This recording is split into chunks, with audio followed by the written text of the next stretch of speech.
Hi, it's Carter. I'm out here at the Truth Tree. Truth Tree, you've heard the Liberty Tree, Tree of Liberty. That's what I call the Truth Tree because it's here that as president of Constitutional Rights PAC, constitutionalrightspac.com. Go there and sign up for the free newsletter, my free daily email. This is where I come to dispense the unvarnished truth about what's really happening in politics after nearly 50 years. As a top political operative in Washington, I kind of know what these rascals are really up to. And today, you know what I'm going to talk about. It's the day after the debate. I'm sorry. And I must have received 1 million emails, texts, phone calls. What do you think? What do you think? I'll tell you what I think. Can you say catastrophe? Can you say catastrophe? Can you say cataclysmic? Because that's what it was for toxic Joe Biden. What a meltdown. What an incredible meltdown. I'm going to get into a bunch of reasons here. Let's start with the content, okay? Content. And I'm going to tell you about a pivotal moment that you're going to be a little shocked that I think was pivotal. And believe it or not, it was the absurd golf argument. Two rich old white men arguing about their golf scores. But here's the problem. Here's the problem. Joe Biden's lie, as a matter of fact, his multiple lies and his temper flare up. You know, I keep calling him Toxic Joe Biden because I'm telling you, the man has toxic dementia. And when you have toxic dementia, suddenly you just start screaming at people. the golf debate debacle was a perfect example. Look, let me show you something here. Let me show you a little something here. I just found this baseball. Baseball being very, very good to me. I just found this baseball, okay, when I was out jogging. By the way, I can use that to Latino accent because I'm married to a Latina and she allows it. That baseball I found is because I jogged by about 3 or 4 ball diamonds in my morning jog, at the end of which I do this jog vlog. Now, suppose I said to you, now I can throw this ball 90 miles an hour. You would say, you're almost 80 years old. You probably can't throw that ball 10 miles an hour. And you know what? You'd be right. Now, okay, let's reify here. Let's reify.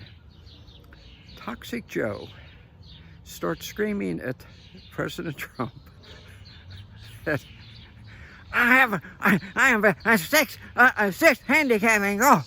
Get 6 handicap. A 6 handicap. Not only that, and I carry my own bags. That's the man that every viewer just saw shuffle out onto the stage. Shuffle. That's the only word for it. And he's telling us that he carries his golf bag over 18-hole golf course and plays with a 6 handicap. By the way, to show you what a liar is, 2 seconds later he said, I was 8 handicap. If they had continued that part of the debate and not been interrupted, a couple minutes later he would have been up to a 20 handicap. So here's the problem. Here's why I say this was a pivotal moment. At that moment, tens of millions of viewers, even those who know very little about golf, said to themselves, Toxic Joe Biden is an inveterate liar. He seems to just automatically lie about everything and then gets angry if he thinks you might be questioning his lie. Yeah. So every viewer then wondered, what did he lie about before that grotesque lie? And from then on, they wonder, is he lying to us again now? Okay? Sometimes small things are very pivotal. And trust me, that was one. That was one. Then let's get to the mega factor. Television and the internet predominantly now is a visual medium.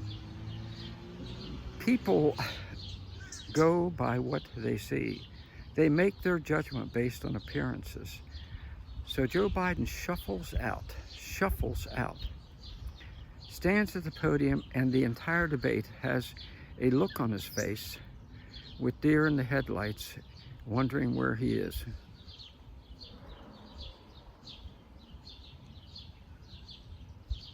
Now, what would you think if I suddenly froze and had that look on my face the whole time I was trying to talk to you? You'd think, this guy's out of it. Then we see him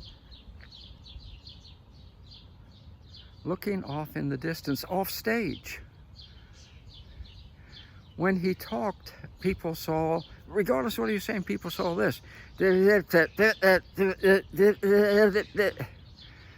remember at one point, Trump said, I don't know what he's talking about, and I don't think he does either.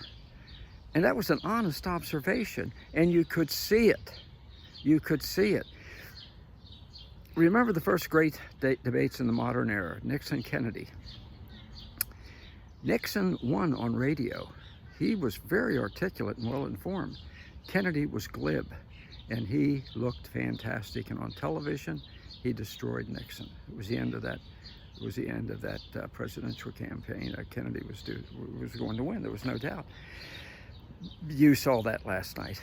Trump coming out, striding out, looking like I'm ready for a fight. Looked like damn Mike Tyson look on his face. Again, shuffling Joe, okay? And then blow after blow. If Howard Cosell been calling, he would have kept saying over and over, Biden is down, Biden is down, Frazier is down, Biden is down. Yeah, that's how bad it was. That's how bad it was. And let me close with this. My brother is in the seniors home. He's 80. Thank God he's in great shape, even though he's had a heart transplant. And it's a very nice seniors home. And he has told me on several times, he called me again last night after that debate and said, if Joe Biden were in this seniors home, he would be in the dementia section of assisted living. He said there is no doubt about that. And he probably would not be allowed to wander the halls. That's how bad it was for Biden. So thank God.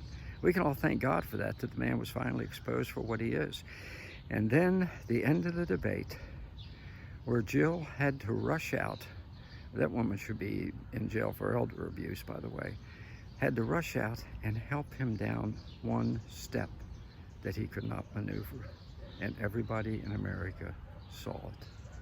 And they saw the end of Joe Biden. The only question left is, who are the Democrats going to try and replace him with before Election Day? And it doesn't matter. Yeah. Hail to the champ. Donald Trump, stay tough.